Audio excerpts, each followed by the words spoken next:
gagawa ako ng shredded chicken. Ayan yung manok. Dalawang chicken thigh.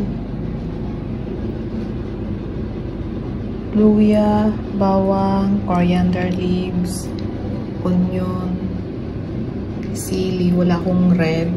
So, yung green muna. Tapos, spring onion. Pinaghalong sesame oil, black vinegar, light sauce, tsaka oyster sauce. Hihimayin ko yung yung manok.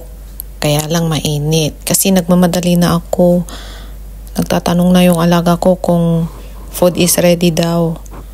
Gutom na. So, yung manok po, hindi ko siya in-steam kundi pinakuluan ko siya. Pinakuluan ko yung manok hanggang sa yung lutong-luto na, yung madaling himayin na ganyan. So, ang hirap pala, matrabaho. Yung paghimay-himay, hindi madali. Dalawang paa lang yan, drumstick. Pero, alam mo yun, yung malaki. Tapos, ang hirap pala, hindi madaling maghimay. Pag nagmamadali ka, lalong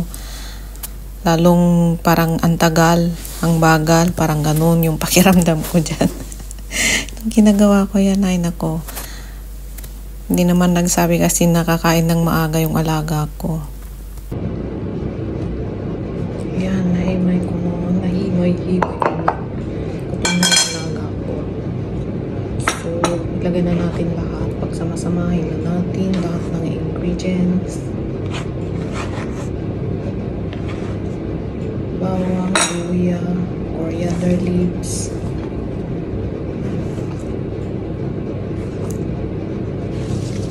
sili at spring onion,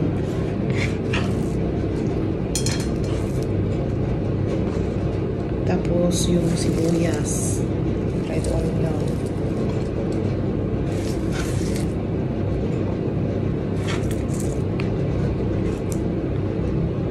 tapos yung seasoning, yung dressing pala.